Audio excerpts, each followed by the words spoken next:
I would like, to make it easy for the audience, I would like to put you into a specific box. Despite the fact I know that your engagement in your company and your companies are involved in various sectors, I would like to start with you, Kim, and I would like to put you into the box of hydrogen production. That is basically because you are the CEO of the Power to X branch, and you held several management positions at Topsoe and oversaw the global supply production.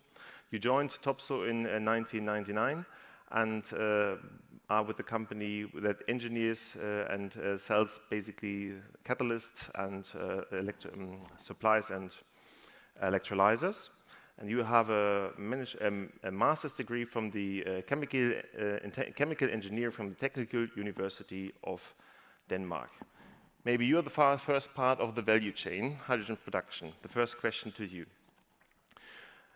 How can you elaborate on how you collaborate across the whole value chain, and what is essential for such a collaboration, please? Good morning, ladies and gentlemen, and thank you, Robert.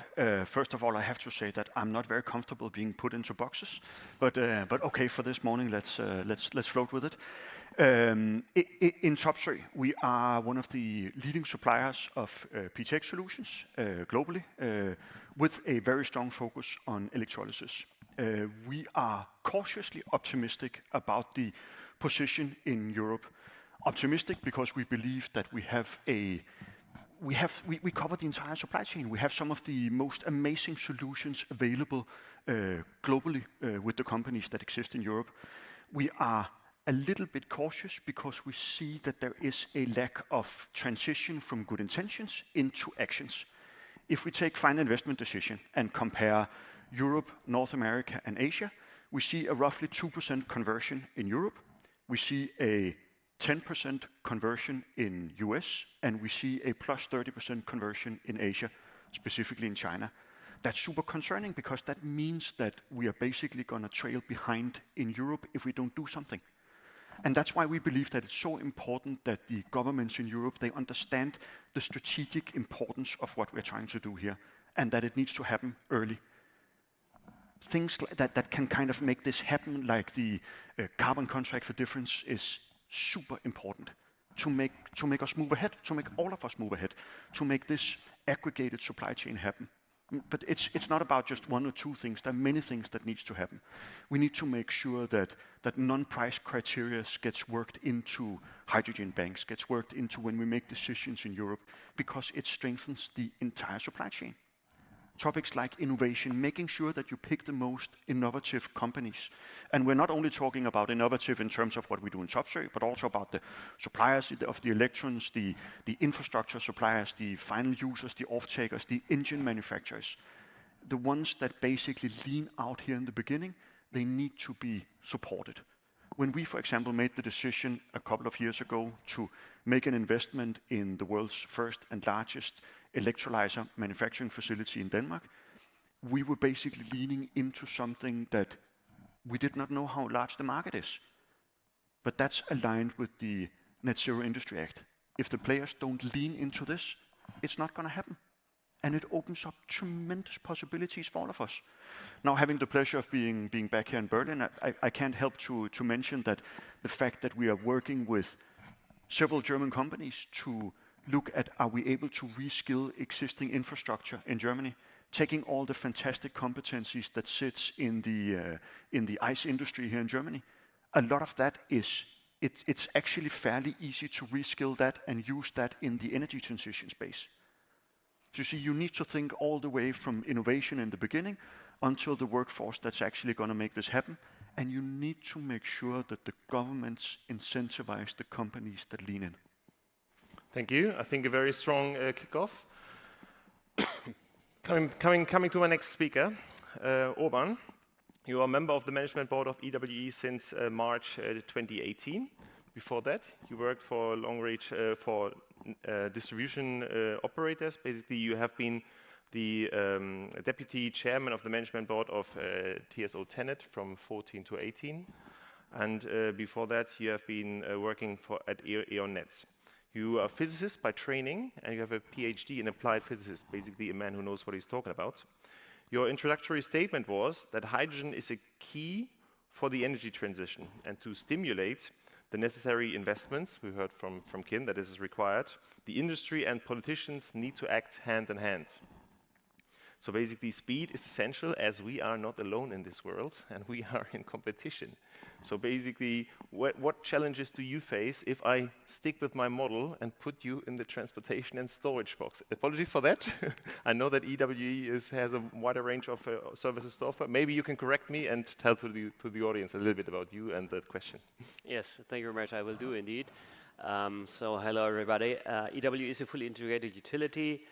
And we just got the approval of the European Commission in the IPCEI projects that we, from their perspective, can go ahead with our plans to invest about 800 million euro in an electrolyzer, which is planned to be a 320 megawatt electrolyzer placed in the northwestern part of Germany, plus the necessary infrastructure and the storage. So we are indeed engaged in all parts of this.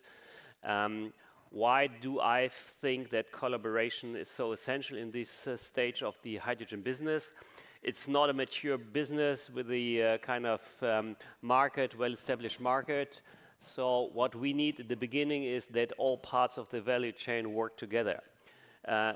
We are in the lucky position that we are engaged in most parts of the value chain, but still it's a challenge to get things up and running. Why? Just to give a few examples. First is you need to have the infrastructure to transport the molecules. I think Philipp Steinberg will talk about the core hydrogen grid in Germany in a few minutes. So have the infrastructure in place is essential, but you do not only need the plan for the infrastructure, but you need the investors in the infrastructure. And that's why regulation, incentives, and the return on investment is so essential. We had a long debate in Germany on the adequate rate of return, which is now being set. There's no incentive to invest in hydrogen instead of natural gas infrastructure. It's even worse. We had the situation that the return on natural gas infrastructure was higher than the return on hydrogen, which is not very positive going ahead in the new technology.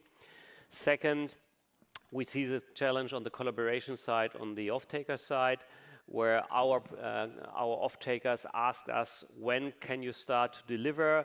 Is the molecule green? At the same time, they say, I do not know the contracts for difference regime right now, so I cannot sign any contract. We cannot commit on a fixed delivery date because we do not know, or we did not know, RED II, Delegated Act, when will molecules be green. There was uncertainty on whether or not to pay grid fees for the electrolyzers, which had a huge impact on the business case of this. So it's a kind of fragile situation we can only overcome if we collaborate between all the different partners. And my key message is, don't start with an over-engineered situation. Let's start in a pragmatic way, whether the molecules are finally green or blue or whatsoever. Let's start the business, be pragmatic, and we can start the detail engineering the moment we have a functioning market, and we can start optimization. But we tend to start with the 150% solution at the beginning, and this slows down the process. I think, Kim, you mentioned it. We are in a race with other parts of the world. So if Europe and Germany want to start fast, we need to be pragmatic. Pragmatic, very good. Thank you very much, Urban. Coming to you, Carsten, as the third speaker, and still sticking to my concept of putting everyone into a box. You take the hat of the offtake and demand. You are a member of the management board of the E.ON Hydrogen GmbH. And before that, you worked as a strategy for energy networks. You are responsible for E.ON's future energy world, and including you've been for hydrogen, digitalization, and new business models. So basically, you started your career in a consultancy at BCG, and you hold a diploma in computer science from the Technical University of Munich and a PhD in economics, a wide range of education. Still, I have to put you into this box, and please stick with me in answering the question, where do you see, or which challenges, especially from a demand sector side, do you see in building up the hydrogen value chain? We heard production, transportation, with a focus on transportation earlier, and which of these challenges can be solved versus which cannot be solved so easily? Yeah, difficult question. Thank you. No, we had a chat up front actually,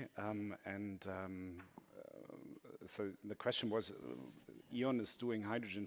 Why is E.ON doing hydrogen actually? You don't have generation anymore. You just downstream player. Distribution grids are not very high on the agenda for the hydrogen discussion overall, unfortunately. And I do think, I mean, we have, depending on how you count, roughly 55 million customers.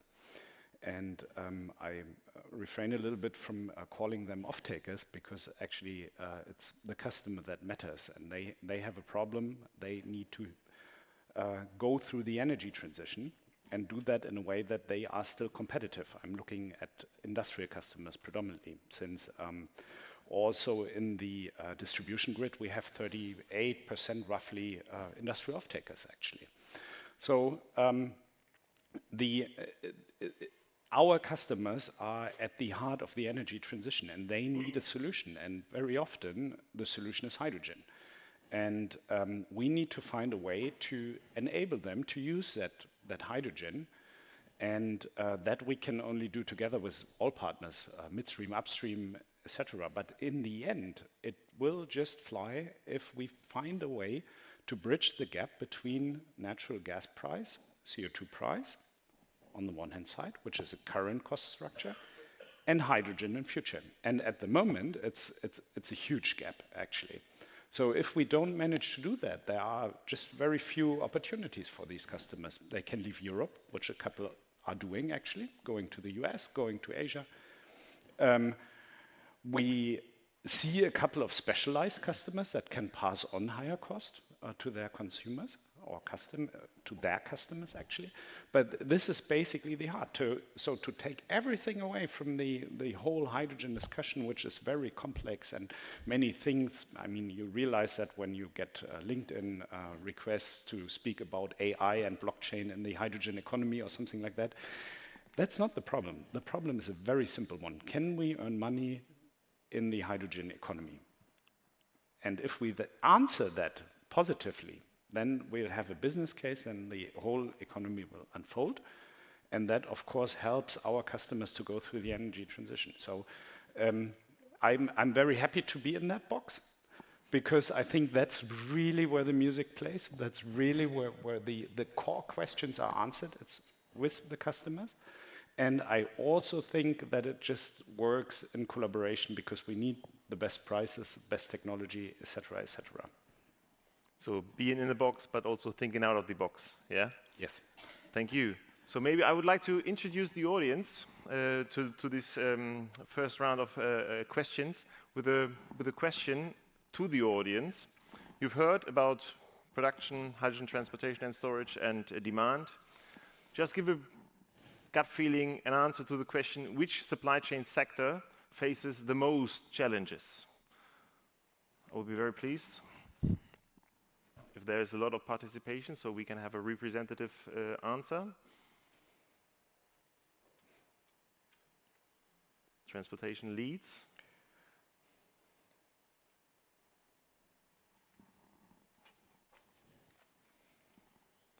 I think that's a little bit surprising to me. We have 45,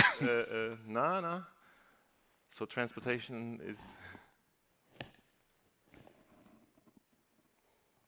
perfect. So we can see there is a still shifting, or more or less. Okay, it's still shifting. We have 80 participants or 90 participants right now. The offtake and demand says it's most challenging. H2, hydrogen production is the easiest, Kim. That's a little bit surprising. I think you have been, very encouraging in your initial statement. do you share? Is your role in that value chain or in the stream upstream, is that the most easy one? I don't know whether to be happy or concerned about that reply, that the challenge on production is the easiest. And I also, for me personally, I get the question, but I think it misses the point a little bit, what's the most challenging part, because it doesn't really matter what the most challenging part is. I think for this to come through, as you said, we need to fix all the challenges. It basically doesn't matter whether I have a small challenge or you have a big challenge or you have a medium challenge. If we don't make all the pieces basically fit together, we're going to fail ultimately. We discussed it before going on stage. This is not going to happen unless every link in the chain is strong enough basically to hold all the way until we are free of fossil fuels. And sorry, just one second, because I always get a little uncomfortable or agitated when we talk about price and energy transition. I have a favorite quote that I say every time I get the chance. There are no financial returns on a dead planet. We have to remember that. We have to remember that we are in a position where we do not have the luxury to make a decision. We do not have the luxury to continue to use fossil fuels. We need to make this happen. And I think that's the point. We need to make sure that the incentives are there, because the green solutions are right now more expensive than the black and gray solutions. It's like wind power was 20 years ago, where wind power was much more expensive, and today it's cost competitive. But we don't have the luxury of waiting 20 years and making it cost competitive. We need incentives from governments, and we need leaders in the industry, strong companies that are willing to invest in this. I think that's a little bit the question of the perspective. I share everything you said. Talking to a small or medium enterprise somewhere out there, where the managing director is concerned about being competitive and firing his people, basically, because the economic outlook looks really difficult and the energy prices are high. I hear what you're saying. I think there's no planet B, but we need to build the path to that destination in a way that our economy and our society will survive that. And I think that's a huge challenge, basically. Looking at the results and your question, basically, I think it is also a little bit up to how you ask that question specifically, because I'm passionate about the offtake, of course, and finding the right solution for our customers. But if you rephrase it slightly and you say, okay, we need a hydrogen price of X to be competitive, I don't know, 6 euros per kilogram for transportation, for example, then the production becomes a problem, actually, the biggest problem, because it needs to be cheap at that level. If we are looking at plants, I mean, I love looking at Japan for the hydrogen and ammonia industry. They are looking at an import price per ton of ammonia of 400 euros. We are at 1,200-ish, depending on what you're looking at the moment. So production is a huge problem. Even so, I would say it's actually the demand. We need to find the consumers. I know the question is oversimplified, but I think it is obvious that the chain is as strong as its weakest link. And I think that's something you, Urban, at EWE have realized. I put you into the box, but I know that your company does much more. Can you tell us a little bit how you foster collaboration, basically also through investments at EWE? I would even disagree a bit with the audience. Apologies for this one. Because first, there's one thing missing. It's on the hydrogen production side. It's finally the green electrons you need to produce hydrogen. So where to get the green electrons from with the PPAs? And for the non-Europeans, there was a long debate on the legal framework on European level with the Renewable Energy Directive and the so-called Delegated Act, which defines when molecules are green. It needs to be additional wind farms. There need to be a certain synchronization between production and demand. So it's quite a complex regulation we got there. And first of all, production is big money involved, so it's a big investment. And the only thing which makes it less risky today is an upfront capex subsidy you get, which is the case for the first projects. But still, you have a high risk if you sign a PPA on one side and an offtake agreement on the other side, you can hardly match it back to back. So somebody has to take the risk for a 10-year PPA. And it's either you as a producer or the customer. It's one of the big debates we have right now. And second, this leads to the second topic. What is essential is storage, because you need to structure your supply, because the off-taker needs a structured offtake, and the only way how you can structure it is storage, because you will not be able to structure your green electrons in a way the profile is demanded by your customer. So storage is essential. In Germany, we are still lacking the regulatory framework for storage. It's announced that we will get it in the course of the first half of this year, which is essential. EWD has made a poll in the market asking for requests on storage need. It was essential, so we need to invest in there. There was a question from the audience on some details of the storage. Maybe it's a bit too much to discuss it here, but we will have a storage device as an integrated part of our first IPSAI projects we're investing in right now, so that we can structure this one. And finally, as I mentioned, on the offtake side, I think the contracts for difference is essential. And of course, the outlook on the CO2 price is essential for the business decisions of the off-takers. So again, my message is it all has to work together hand in hand. And the main risks from my perspective are on the PPA side, so getting the green electrons, and on the other hand, on the off-take side, to finally have the contracts for difference in place.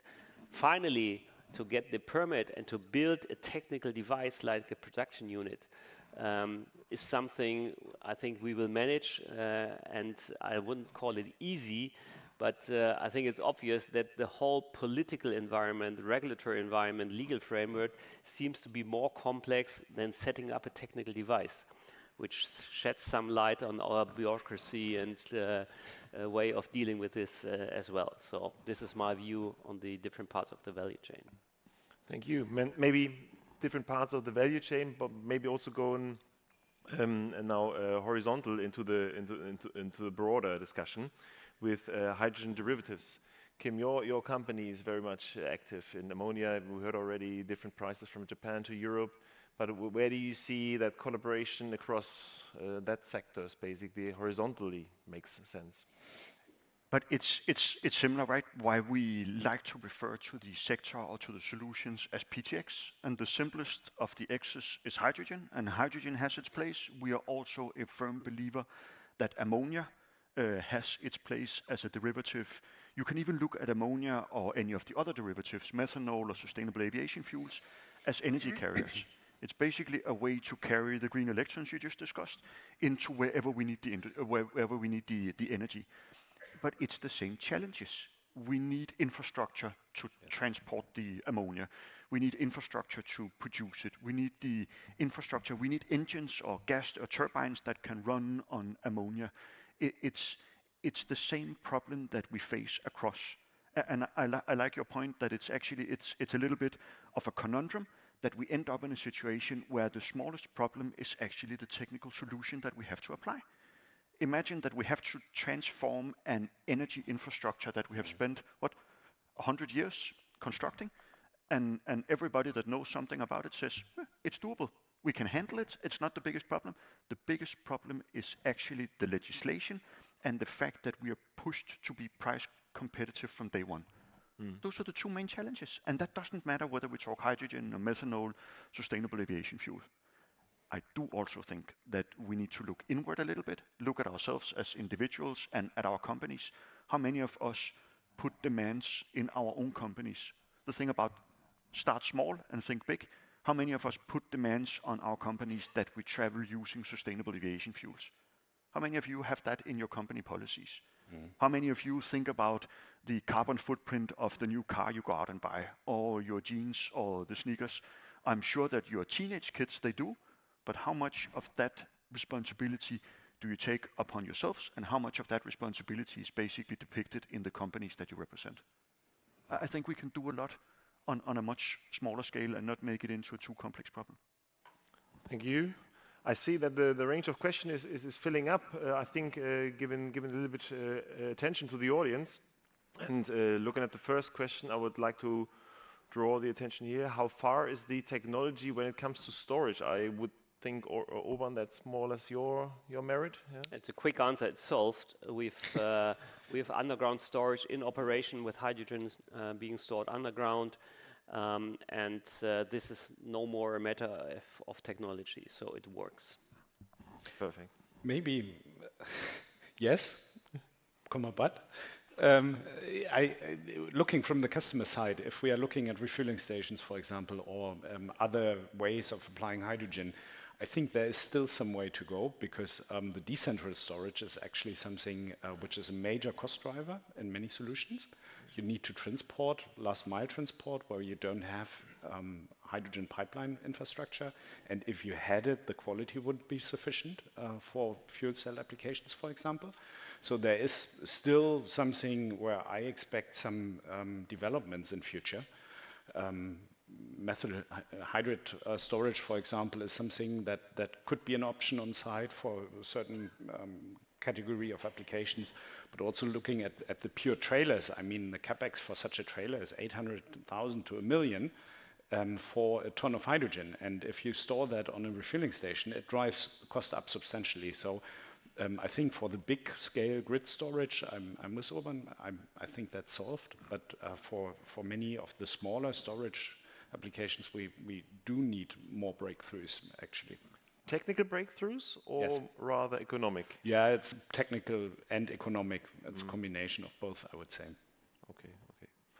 Now starting or handing over to the second question. Given the storage of green electrons to green the German grid, to get more greenish in the German grid, and the bottlenecks in the grid for moving electrons around, how can green hydrogen production be sensibly set up in Germany? I think that refers more or less to what you've said before. It's a maybe I would like to put that question to our Danish guests, because it's specifically designed for Germany. But how does Denmark, who I think should face the same problem, what's the answer of Denmark to that question from the Danish perspective? I have to warn you, Robert, I'm by no means an expert in the German electricity grid, so I'll not claim. I'll tell a little bit about how we do it in Denmark. We talk a lot about how do we get electrons transferred into molecules. Because when you transfer an electron into a molecule, you suddenly have a very, very nice way of storing your green electrons. And whether that's underground hydrogen storage, whether that is methanol, whether that's sustainable aviation fuel, or whether that's trading it with parts of Europe, because that's where we have a huge advantage, right? That we can actually trade across a very, very large and very expanded grid. That gives a tremendous advantage. But getting it from an electron to a molecule is for us key to increasing the storage capacity in the grid, so to say, in a Danish context. I still want to give the German answer, if you allow. Please. So yes, we need to have allocation signals for the big hydrogen production sites with respect to the German grid situation. This is why the northern part of Germany is the best place to put the electrolyzers in, where we have all the production of renewables, mainly of wind offshore. So this works, and this even allows us to reduce the amount of grids we need to build for electricity transportation. So this in principle works. If I relate this to the further questions on on-site local production versus imports, this indeed is one of the key things we look at right now, planning to invest in a big hydrogen production. And we want to avoid a situation where imports are cheaper than what we produce on site, which is hard to predict because the power price in Germany plays the most essential role. It's the number one driver for the cost of hydrogen from your unit. It's not the capex, it's not the other costs. It's mainly the power price, which determines the cost, the price for the hydrogen. All the analysis we have done is that we are competitive compared to any other type of import, either with derivatives or with from other sites with very low power prices like the Arabian Peninsula and other places. So we feel comfortable to be competitive to imports. And second, and this is more a political question, answering this for Germany, we're convinced that Germany will have and need to have a certain share of local production of hydrogen and will, for political reasons, not only rely on imports. So in principle, we feel comfortable in the comparison of import cost versus on-site production cost in Germany. Thank you. I think our session is already coming to an end. Maybe if you have some closing remarks, I would like to leave the floor to you, starting with you, Carsten. Yeah, just repeating, I mean, we need to look at the customers in the end and understand what their needs are, what their decarbonization path is, help them to do that as soon as possible, as successful as possible. And that's where the hydrogen economy will hopefully start. On a competitive level, I guess. Obviously, yes. Kim? I would say incentivize the companies that are leaning into this energy transition, so we do not repeat the mistake that we did on photovoltaics, where we basically hand everything out of Europe and we end being an importer without the chance to be competitive and forming our own industry. To the point that you made before, that would be a shame. And you, Urban? Yeah, I mentioned that we need to take a number of challenging business decisions. So the only thing we do not need is any uncertainty from the political and regulatory side. So please, all persons being in charge of regulation and policy decision, please set the boundaries in a way that are stable and predictable to make all the hydrogen business happen. Thank you very much. Apologies to everyone that we didn't answer all the questions, but big hand to Carsten, Kim, and Urban, please. Thank you.